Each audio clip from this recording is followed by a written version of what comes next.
오늘 이제 세 번째 강연 지금부터 시작하겠습니다. 주제는 한국 차 문화 공간과 풍류에 관한 연구. 네. 강연을 담당해 주실 김길영 교수님 간단하게 소개해 드리겠습니다. 승신여자대학교 문화산업학대학원에서 석사 학위를 받으셨고요. 원광대학교 한국문화학과에서 박사 학위를 받으셨습니다. 그리고 원광대학교 동양대학원 예다학과에서 초빙 교수, 원광디지털대학교 차문화경영학과에서 교수로 계시고요. 현재 국제차문화학회 부회장, 대구차문화축제 사무총장, 그리고 사단법인 학전차학술문화협회 회장으로 계십니다. 저서를 여러 권 발간하셨는데 2011년에 불천이 제례 영남 지역을 중심으로 민속원에서 발간하셨고요. 공저로 홍차 레슨 2015년에 그리고 세계 홍차 백선이 2021년에 발간하셨네요. 자, 그리고 대구시장상을 2014년, 2017년 두 번 수상하셨고 2019년에는 행정안전부 장관상도 수상을 하셨습니다. 자, 지금부터 김길영 교수님 연단으로 모시겠습니다. 큰 박수로 환영해 주시기 바랍니다.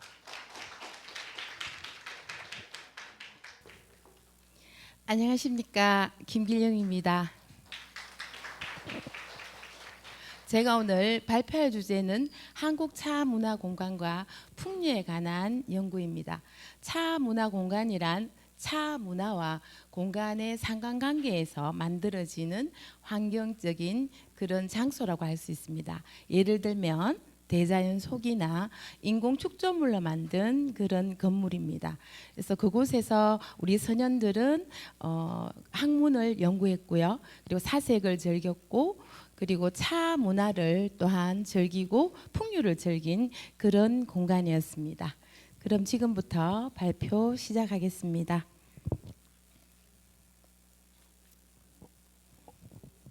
먼저 목차는 서론, 풍류와 차문화, 차문화 공간의 정의 및 누정의 특징, 차문화 공간으로서의 누정문화, 결론으로 구성되어 있습니다. 한국의 차문화는 정신문화의 꽃이라고 할 수 있습니다. 유교, 불교, 도교의 삼교 사상을 포함한 풍류 정신의 영향을 받았습니다.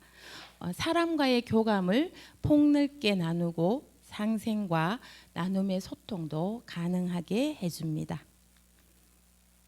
신라시대에는 왕족이나 귀족, 특히 화랑들이 생활문화에 큰 역할을 하였습니다. 화랑은 삼국 통일에 굉장한 그 원동력이 되었고요. 또한 화랑은 조직이 국선, 그리고 그 아래 화랑이 3명 내지 8명, 그리고 그 아래 낭도들이 300명 내지 400명이 뒤따라서 문무를 겸비한 그런 청소년 단체라고 이해하시면 되겠습니다. 유호산수 무원부지라고 해서 전국을 다 다니면서 또한 정신적인 그런 높은 경지에 이르렀다고 할 수 있겠습니다. 그렇게 해서 음다문화가 또한 발전하게 됩니다. 제 논문은 책 받으신 책의 61쪽을 참고하시면 되겠습니다. 고려시대에는 국가의례인 팔관에 연동회를 개최하였습니다. 그리고 왕실이나 귀족 해서 사실 우리 나라는 차 문화가 가장 활성화됐던 시기가 바로 고려시대라고 할 수 있겠습니다. 조선시대가 되면 그 차 문화는 바로 스스로를 닦는 수신의 매개물로 또한 사용을 하게 되었고요.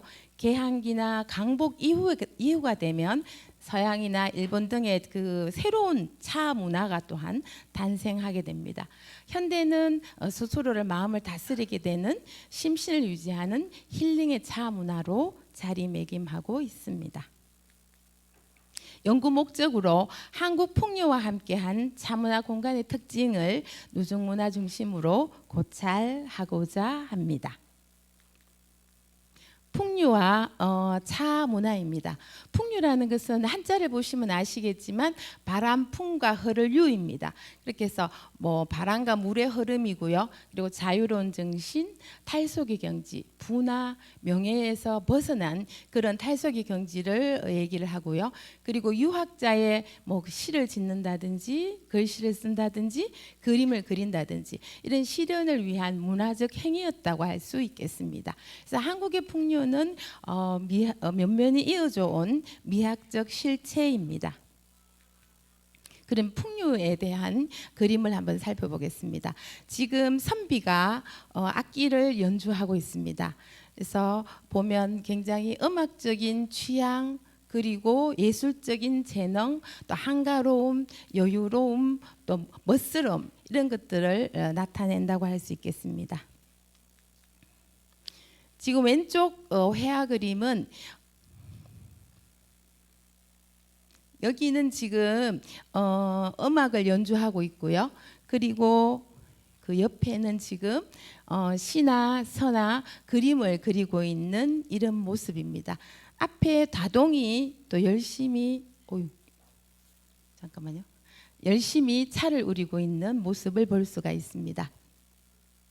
오른쪽 그림은 월화 탕금도입니다. 그래서 달빛 아래에서 또한 풍류를 즐기고 있는 그 모습인데요. 자세히 보시면 그 선비가 거문고를 연주하고 있는데 거문고에 줄이 없습니다. 그렇게 해서 줄이 없는 거문고를 연주하고 있다. 그래서 굉장한 정신적인 그런 세계에 가 있다고 할 수 있겠습니다. 그래서 지금 우리가 거문고는 보통 6줄이고요. 그리고 가야금은 12줄입니다. 그래서 거문고는 굉장히 그 소리가 뭐 생동감 있는 소리를 내고 있고요. 가야금은 섬세한 그런 소리를 가지고 있습니다. 풍류에 관한 기록을 살펴보겠습니다. 신라 시대에는 삼국사기의 진흥왕조의 화랑제도 설치에 관한 기사가 기록되어 있습니다. 그래서 그 진흥왕이 그 처음에는 화랑을 만들었던 게 아니라 아리따운 여자들의 그런 단체, 그래서 원하를 만들었습니다. 그런데 그 남모와 준정의 그런 굉장히 두 사람이 뛰어난 그런 여사가 있었는데 그 서로 시기하고 질투하고 이렇게 해서 준정이 남모를 죽이게 됩니다. 그래서 원하는 없어지고 또한 청소년 집단의 남자들의 무리 구성을 하게 되어서 화랑이 만들어지게 됩니다. 그래서 화랑은 나라에 충성을 하고 또 집에서는 효도를 하고 이렇게 해서 그런 단체라고 할 수 있습니다. 인격 도야라든지 뭐 학문적인 그런 수양 이런 것까지 다 할 수 있었던 게 바로 화랑이라고 할 수 있겠습니다. 채치원에서 난랑 비서문에 보면 나라에 현모한 도가 있다. 그래서 도리가 깊고 아주 이치에 아주 높은 그런 도가 있으니 이를 풍류라고 한다라는 기록이 있습니다. 그래서 풍류는 유교나 불교나 선교의 사상을 포함해서 서로 다른 사상들을 하나로 융합하는 것이라고 할 수 있겠습니다. 채치원의 난랑 비서문을 보겠습니다. 나라에 현모한 도가 있으니 일러서 풍류라 하였다. 그래서 세 가지 교를 합하여서 인간을 교화하는 것이다. 예를 들면 유교에서는 효도를 다하고 또 나라에 충성한다. 그리고 또한 도교에서는 말하지 않는 가르침을 실행하는 것이다. 이렇게 해서 이것은 뭐 스스로 알아서 처신하는 것이다. 그리고 불교로서는 악한 일을 저지르지 않고 착한 일들을 받드는 것이다. 이렇게 해서 유교, 도교, 또 불교 이렇게 해서 신라 시대에는 그 풍류가 바로 그 삼교 종교적 이념을 함축했다고 할 수 있고요. 그리고 인생이나 또한 예술이나 자연의 융합에서 풍류가 더 발전하였다고 할 수 있겠습니다. 고려 시대가 되면 곽동순이 지었던 팔관의 선량 화표가 있습니다. 자세히 보시면 저 막고야 산에 있다는 신인은 우리 월성 지금의 경주입니다. 반월성 사자 네 사람의 화랑 가장 대표적인 화랑이었던 영랑, 낭랑, 술랑, 안상 이 사람이 인가 하나이다. 풍류가 역대에 전해왔고 이렇게 해서 조상들이 즐겼고 상하가 회복되었나이다. 이런 구절이 또한 나옵니다. 그리고 궁중의 연중 행사했던 팔간의 제의에 양가의 자제들을 뽑아서 그들에게 노래 부르고 춤을 추게 하였다. 그래서 풍류가 신라 시대부터 계속 이어져 왔다는 것을 얘기를 하는 부분입니다. 그래서 팔간에는 국가의 호국적 성격이 강한 국가 행사였습니다. 토속신에게 제사하는 것이 바로 팔간회였습니다. 이렇게 해서 팔간회 고려 시대의 그런 풍류는 바로 제의성과 유희성을 품고 있다고 할 수 있겠습니다. 조선 시대가 되면 그 동명일기라고 해서 1829년 이희찬이라는 분이 그 함흥으로 부임을 가게 되었습니다. 그의 부인이 바로 어유당입니다. 그래서 그곳에서 유람을 하면서 여러 가지 내용을 기록하고 있는데요. 풍류 소리는 하늘과 바다 속에 사무쳐 대상에서, 그러니까 배 위에서 관동별곡을 시켰다. 그렇게 소리가 맑다. 이런 내용이 나오는데요. 그래서 관동별곡은 정철이 팔경을 유람하고 썼던 그런 기행문이라고 할 수 있겠습니다. 선전관의 연도입니다. 그래서 배 위에서 지금 풍류를 즐기고 있는 모습인데요. 배 위에서 지금 나팔을 불고 있죠. 그리고 문신들이 앉아 있습니다. 그 앞에 군악대가 악기를 연주하고 있는데요. 한 사람은 북을 치고 또 한 사람은 또 나팔을 불고 또 한 사람은 징을 칩니다. 그래서 나팔을 불고 또 북을 치고 징을 치고 이렇게 해서 조선 시대에는 그 음악과 관련해서 풍류가 쓰였다고 할 수가 있겠습니다.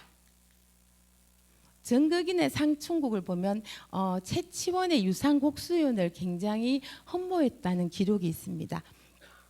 조선왕조실록에 보면 풍류라는 것은 사예를 시켜 사백한 마음이 나지 못하는 것이다. 그래서 간사하고 또 더러운 마음을 씻는다. 그리고 간사하고 어느 한쪽에 기울어져 있는 이 마음이 나지 못하게 하는 것이다. 그래서 선릉에서 사냥할 때는 광해악, 그러니까 음악을 연주한다. 이런 부분으로 보면 조선시대의 풍류는 음악과 관련해서 나타났다고 할 수 있겠습니다. 지금 이것은 경주에 혹시나 가보셨는지 모르겠습니다. 지금 유상곡수로 해서 유적으로 남아있는 곳이 제일 오래된 그 유적인데요. 이곳에 이 부분은 제가 그 사장의 누적문화에서 더 상세하게 설명드리겠습니다. 근대가 되면 육당 체남선이 부르는 상고 조선의 고유한 신앙인 태양숭배, 곧 광명세계가 변한 말이고 이 부르를 한자로 적을 때는 풍류라고 해서 변하였다고 밝히기도 하였습니다.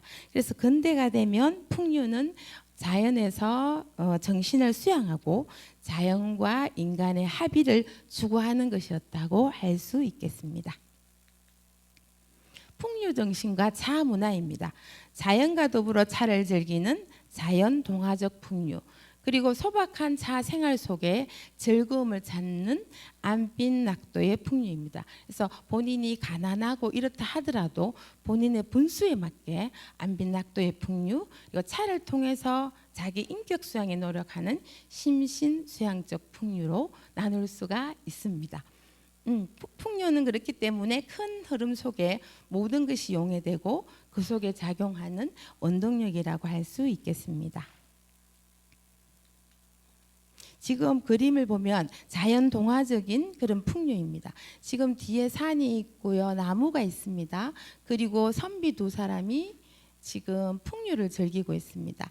그리고 오른쪽 편에는 자세히 보시면 다동이 지금 차를 우리고 있죠.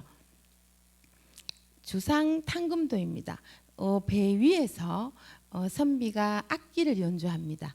그리고 옆에 다동이 또 차를 우리고 있는 이런 모습입니다. 그렇게 해서 다동이 그림의 회화에 보면 다동이 거의 다 계속 나옵니다. 그래서 다동이 차를 우리는 것은 차를 통해서 자신을 성찰하고 그리고 수신을 하는 시간을 가지기 위한 것이라고 할 수 있겠습니다. 그래서 풍류 정신은 그 자연과의 교감, 정신적 차원의 의미가 내재되었다고 할 수 있고요.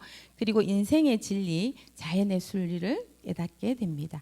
그리고 풍류 정신은 자연주의, 인본주의, 그러니까 휴머니즘의 그런 민족 사상을 담고 있다고 할 수 있겠습니다.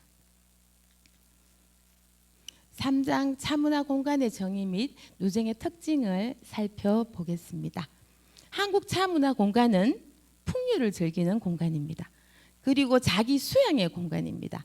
그렇게 해서 자연 친화적인 차문화 공간과 인공 환경의 차문화 공간으로 나눌 수가 있습니다. 대자연소, 산, 강 뭐 이런 것들, 그리고 전, 원, 루, 정, 대 이런 곳에서 차 문화를 즐겼다고 할 수 있겠습니다. 이 그림은 자연 친화적인 이런 환경인데요. 심사정이 그렸던 송하 음다도입니다. 보시니까 아시겠죠? 소나무 아래에서 차를 즐기는 모습입니다. 그래서 멀리 산이 보입니다. 그리고 큰 소나무 아래에서 두 사람이 지금 차를 이렇게 즐기고 있는 모습인데요. 소나무 뒤쪽으로 계곡물이 막 굉장히 소리내서 콸콸콸 흘러가고 있는 이런 느낌을 받습니다. 그리고 이 두 사람을 자세히 보시면 보통 일반적으로 팽주가 손님에게 차를 권해서 손님이 차를 마시는 그림이 되어야 되는데 이 그림은 지금 주인이 차를 마시고 손님은 그냥 물끄러미 바라보고 있죠. 그래서 이 그림은 아마 스승과 제자의 관계가 아닌가. 스승이 내가 차를 먼저 마시겠다 이렇게 마시고 있으니 제자가 예 스승님 드십시오 이렇게 하는 이런 모습으로 우리가 추측할 수가 있습니다. 전입니다. 궁전입니다. 그래서 674년에 그 문무왕이 삼국을 통일하고 난 이후에 그 지었던 그런 건물입니다. 이곳에서 군신들이 연회를 하고 또 사신들을 맞이했던 그런 장소입니다. 루입니다. 루는 쉽게 이해하시면 2층집이라고 이해하시면 되겠습니다. 창덕궁 주합루는 정조 때 창건이 되었습니다. 정은 그 창덕궁 존덕전인데요. 이것은 인조 때 또 창건이 되었습니다. 후원의 부용정인데요. 그 부용이 그 연꽃입니다. 그래서 그 이곳은 특별하게 또 지붕이 십자 모양의 지붕입니다. 그래서 자세히 보시면 또 기둥이 물 안에 들어가 있죠. 그렇게 해서 그 연꽃을 감상하면서 차 문화를 즐긴 공간이라 할 수 있겠습니다. 대입니다. 여기는 군사지휘소고요. 루와 대의 차이점은 루는 1층 위에 2층이 올라갔던 2층 건물이고 대는 지금 1층은 보게 되면 여기 지금 기둥만 있죠. 기둥만 있고 몸체는 지금 2층에 있고 그래서 1층에는 사방이 다 트여서 사방을 관망할 수 있는 이런 공간입니다. 이것은 인조 때 축적이 되었습니다. 축조가 되었습니다. 누정의 정의 및 그 기능과 역할에 대해서 살펴보도록 하겠습니다. 정자에서 차와 풍류, 학문을 수양하였습니다. 루는 아까 사진으로 보셨듯이 2층 집입니다. 그리고 누각은 정자보다 규모가 큰 건축 양식이라고 할 수 있고요. 누정은 정자와 누각을 함께 일컫는 명칭입니다. 그래서 누라는 것은 건축 형식에서 쓰이게 되고요. 정은 쓰임새에서 쓰인다고 할 수가 있겠습니다. 누정의 기원은 바로 고구려의 부경에서 나타났다고 할 수 있습니다. 지금 왼쪽 그림은 그 벽화에 있던 그림인데요. 이것이 바로 누정인데 지금 아래에 보면 그러니까 기둥이 4개 있고 나무판을 대어서 이렇게 만들었던 겁니다. 그래서 이게 지금 재현했던 모습인데요. 이렇게 해서 올리면 아래에서 올라오는 습기를 막아주기도 하고 동물의 침입도 막을 수가 있습니다. 그래서 이걸 쉽게 얘기하면 고상식 건물이라고 하죠. 좀 높이 짓기 때문에 우리가 쉽게 생각하면 시골에 가면 원두막처럼 그렇게 올렸는데 고구려의 그 삼국지 위서 동의전에 보게 되면 나라에 큰 창고가 없어서 이것이 처음에 지을 때는 창고 역할을 했습니다. 집집마다 다 창고를 갖추고 있다. 이런 기록이 남아 있습니다. 누정은 궁굴의 역사와 함께 시작을 하였습니다. 삼국사기 백제 봉기에 보면 동쪽에 임류각을 세웠다. 높이가 5장이었다. 한 장이 3m였기 때문에 5장은 15m가 됩니다. 그래서 못을 파고 귀한 짐승을 길렀다. 이런 내용이 나옵니다. 누정의 기능과 역할에 대해서 알아보도록 하겠습니다. 인간이 자연 환경과 교류를 실현하면서 자화의 합의를 이루었습니다. 그리고 누정은 산수 경관의 중심 건축물이라고 할 수 있습니다. 이곳에서 학문을 수양했고요. 특히 선비들이 정치나 사회나 예술, 문화생활에 그런 교류를 했던 그런 장소이기도 합니다. 지금 위에 지금 초가 지붕의 누정이죠. 이곳에서 선비가 앉아서 지금 시를 쓰고 있습니다. 그리고 그 뒤쪽에 제가 오늘 빨갛게 이렇게 그려뒀는데요. 다동이 지금 찬물을 끓이고 있는 모습입니다. 앞쪽에 보면 매화나무가 꽃망울을 터뜨렸어요. 그러니까 아주 초봄이었겠죠. 그리고 앞쪽에 바위가 있고 또 앞에 새순이 돋는 나무들이 이렇게 있습니다. 정수영의 산처치자인데요. 지금 선비가 그 초가에서 앉아서 지금 다도구를 다 펼쳐 놓았습니다. 차를 우리기 위한 다도구를 펼쳐 놓았고요. 그리고 다동이 차를 우릴 물을 가지고 오는 모습입니다. 이문의 누각 아집도입니다. 이 그림은 이문이 76살 때 그렸던 그림입니다. 지금 보게 되면 주인이 손님과 함께 담소를 나누고 있습니다. 그리고 그 왼쪽 편에는 다동이 지금 차를 가지고 가는 모습이 보이고요. 그 아래에 또 다동이 찬물을 하루에 올려두고 지금 차 도구를 이렇게 배치를 했습니다. 그래서 찻잔이 이렇게 보이는 것으로 봐서 사람이 두 사람이 아니라 여러 사람이 있지 않았겠나 우리가 추측할 수 있는 이런 부분입니다. 차 문화 공간으로서의 누정 문화에 대해서 살펴보도록 하겠습니다. 강릉의 경포대 한송정, 그리고 안동의 만휴정, 안동의 고산정, 강진의 백운동 별서, 그리고 마지막으로 강릉의 강릉의 활례정, 죄송합니다. 네, 활례정 이렇게 5군데를 한번 살펴보도록 하겠습니다. 먼저 경포대 한성정입니다. 이곳에서 신선도에서 유래된 화랑들의 가장 오래되었던 굴은 유적지라고 할 수 있습니다. 그래서 돌아궁이, 석조, 돌절구, 석구 이런 것들이 그대로 유적으로 남아 있습니다. 복원된 한송정 모습이었고요. 처음에는 이 복원될 때 그 초가였습니다. 그런데 지금 현재는 기와입니다. 근데 한송정 이곳에는 사실 지금 공군의 그런 군사 지역입니다. 그래서 아무나 들어갈 수가 없습니다. 굉장한 제재를 받아야 되는데요. 그래서 이곳에 들어가서 이런 유적들을 또 살펴보고 왔습니다. 연단 석구라 해서 그러면 석구기 때문에 그때 그 당시에는 신라 시대에는 차를 갈아서 끓여서 먹지 않았습니까? 팽다법이라고 해서. 그래서 어떻게 여기에 지금 차를 갈 수가 있나 이제 이런 의문이 생길 수 있습니다. 그래서 지금 강릉 시립 박물관에서 이것은 차를 가는 그런 절구가 아니다. 바로 그 비석을 세우는 받침대다. 이렇게 해서 지금 공인이 되었습니다. 섭조고요. 김극기가 한송정이라는 시를 남기고 있습니다. 그래서 신선들 떠나고 송정만이 남았다. 그래서 소나무로 만든 정자만 남았다. 이 곡이 동류기에는 지금 차를 다리는 도구다 이런 내용도 있고요. 그리고 정자가 또 네 신선이 놀았다. 그래서 돌하로, 돌못, 두 개의 돌 우물이 남아 있다. 이렇게 해서 시로 남긴 부분을 우리가 알 수 있습니다.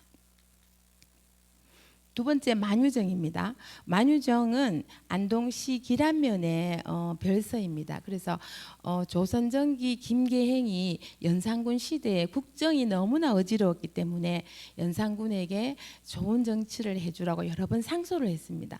근데 그 상소가 받아들이지 않자 낙향을 했습니다. 그래서 낙향을 해서 말년에 지었던 그곳이 바로 만유정입니다. 그래서 늦을 만자입니다. 늦은 나이에 휴식을 취하는 곳이다. 만휴정입니다. 그래서 외부와 차단된 독립 정주 공간을 가지고요. 이곳에서 학문과 인격을 수양하였습니다. 호가 보백당인데요.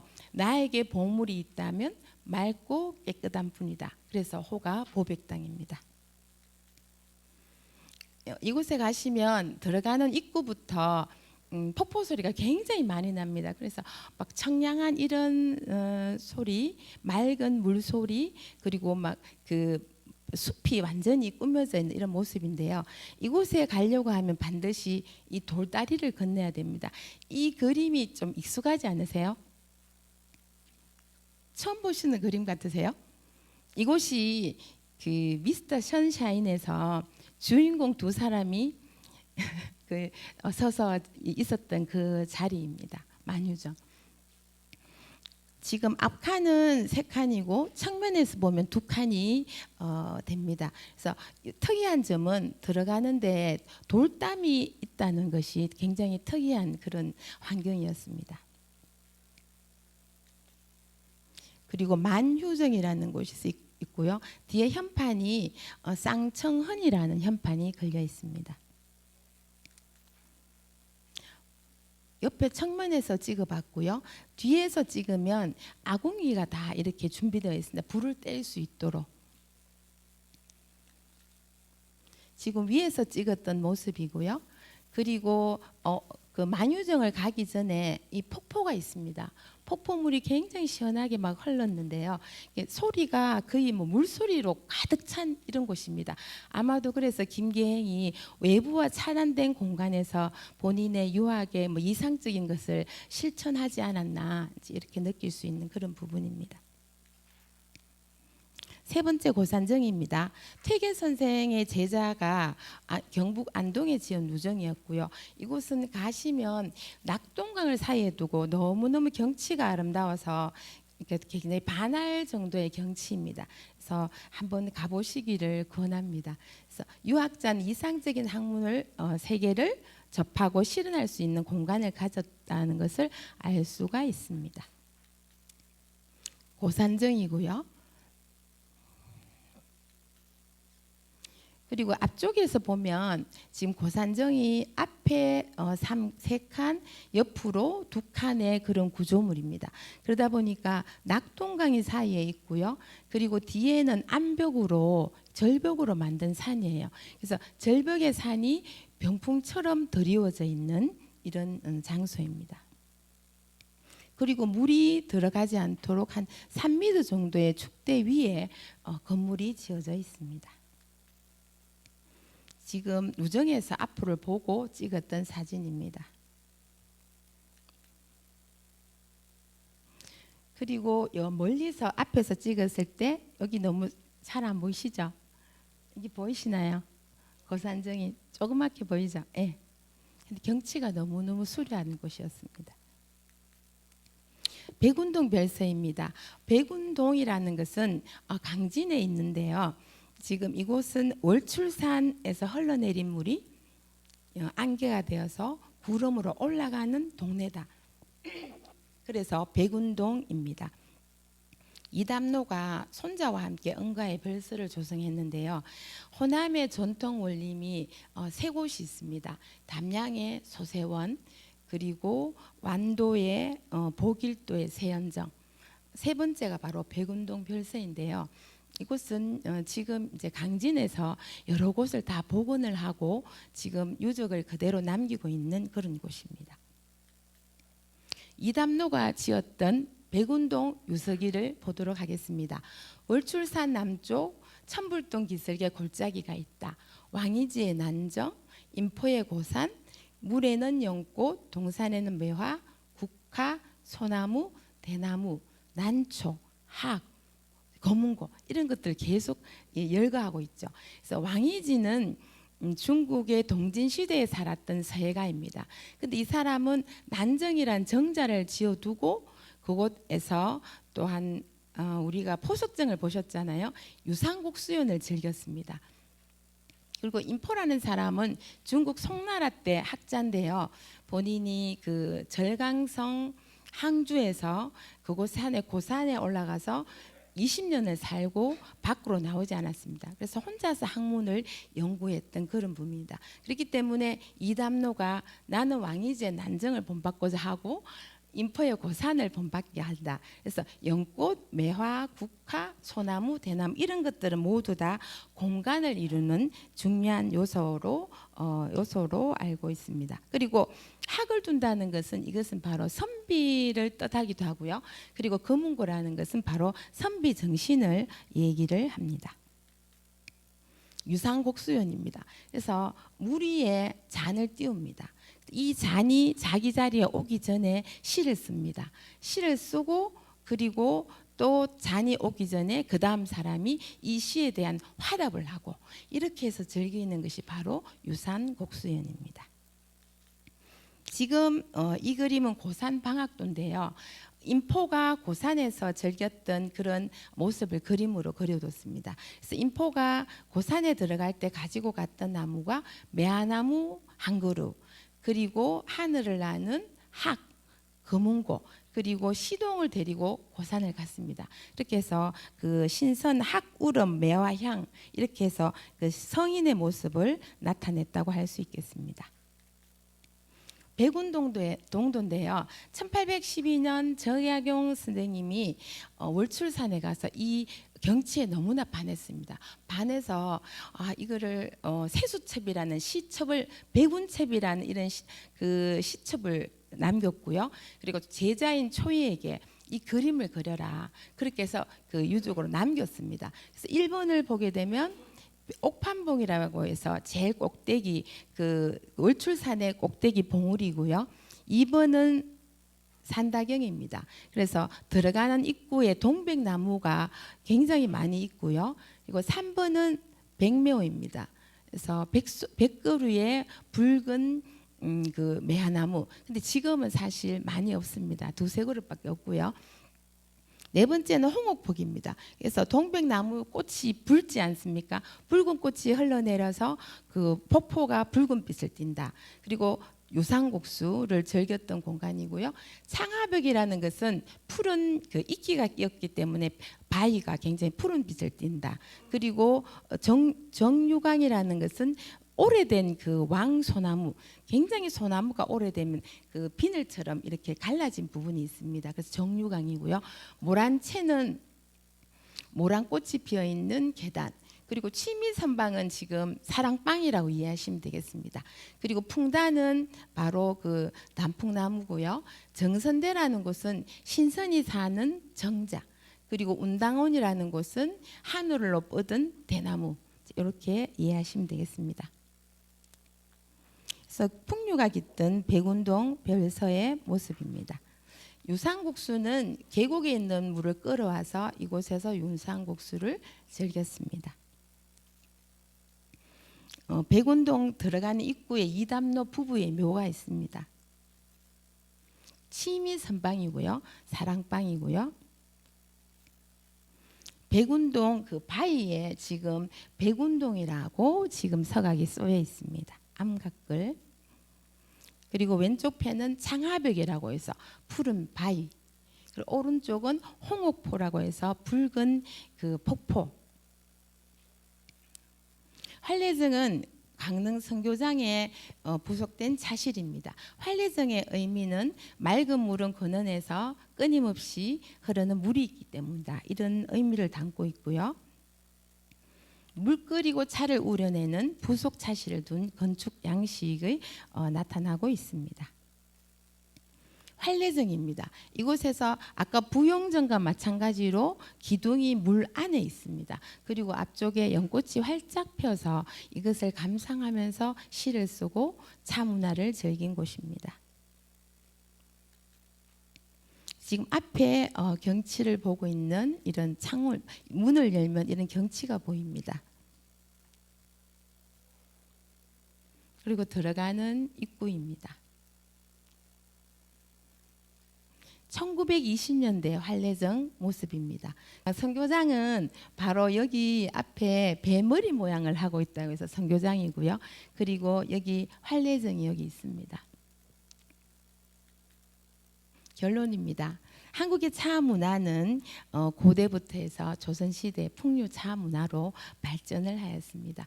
풍류라는 것은 선비 정신이나 심신수양 이런 것들의 그런 풍류 사상으로 전성이 되었고요. 한국의 차 정신은 고조선의 신선사상, 유불선의 풍류도로 개성이 되었습니다. 누정은 자연 친화적인 공간이었습니다. 무엇보다 내면을 다스렸고요. 그리고 심신의 안정을 두었습니다. 그리고 삶의 지혜를 나누는 교감의 공간이었습니다. 그래서 한국의 차 문화는 풍류 사상을 담고 있다고 할 수 있겠습니다. 그래서 문화와 또한 그 환경이 조화를 이루는 형이상학적인 그런 공간이었습니다. 이것으로 발표 마치겠습니다. 감사합니다.